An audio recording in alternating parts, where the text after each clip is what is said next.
അമേരിക്കയിൽ ട്രംപിന്റെ ജനപ്രീതി ഗണ്യമായി ഇടിയുന്നു.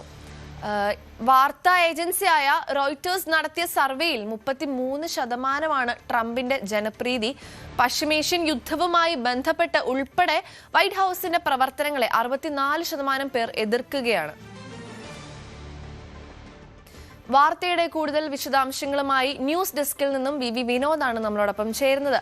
വിനോദ്, ട്രംപിന്റെ ജനപ്രീതി നല്ല രീതിക്ക് ഇടിയുന്ന ഒരു വാർത്തയാണ് വരുന്നത്. റോയിറ്റേഴ്സ് പുറത്തുവിട്ട കണക്കനുസരിച്ച് 33% മാത്രമാണ്. എന്താണ് ഇതിനെ സംബന്ധിച്ചുള്ള കൂടുതൽ വിവരങ്ങൾ? എന്താണ് നമുക്ക് കാട്ടിത്തരുന്നത് ശരിക്കും? ഈ പശ്ചിമേഷ്യൻ യുദ്ധം തുടരുന്നതിനിടെയാണ് ട്രംപിന്റെ ജനപ്രീതി അമേരിക്കയിൽ ഗണ്യമായി ഇടിയുന്നത്. കാരണം യുദ്ധവുമായി ബന്ധപ്പെട്ട് തന്നെ പലർക്കും ഇതിനോട് യോജിപ്പില്ല. അമേരിക്കയിലെ വലിയൊരു വിഭാഗം ജനങ്ങളും ഇതിനെ എതിർക്കുന്ന ഒരു സാഹചര്യമാണുള്ളത്. മാത്രമല്ല, ഇപ്പോൾ എബ്രഹാം ലിങ്കൺ പടക്കപ്പലുമായി ബന്ധപ്പെട്ടൊക്കെ ഉണ്ടായ വിവാദം അത് വലിയ തോതിൽ ട്രംപിന്റെ ജനപ്രീതി ഇടിയുന്നതിന് കാരണമാക്കിയിട്ടുണ്ട്.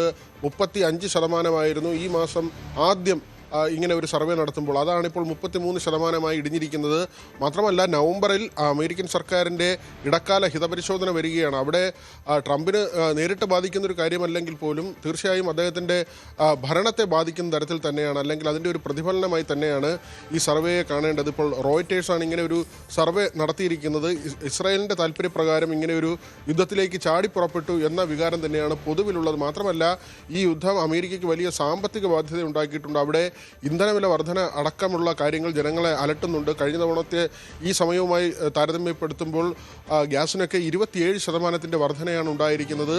അത് ജനങ്ങൾ സഹിക്കണം. ഈ യുദ്ധവുമായി ബന്ധപ്പെട്ട് ഇങ്ങനെ ഉണ്ടാകുന്ന കാര്യങ്ങൾ ജനങ്ങൾ സഹിക്കണം എന്നാണ് ട്രംപ് പറയുന്നത്. നേരത്തെ 2017 ഡിസംബറിലാണ് ഈ തരത്തിൽ ട്രംപിൻ്റെ നേരത്തെയുള്ള ഭരണസമയത്ത് വളരെ താഴ്ന്ന നിലയിലേക്ക് അദ്ദേഹത്തിൻ്റെ ജനപ്രീതി ഇടിഞ്ഞു പോയത്. അതിന് ശേഷം ഇതിപ്പോൾ ആദ്യമായാണ് ഇത്രയും കണ്ട് ട്രംപിന്റെ ജനപ്രീതി താഴ്ന്നു പോകുന്നത്.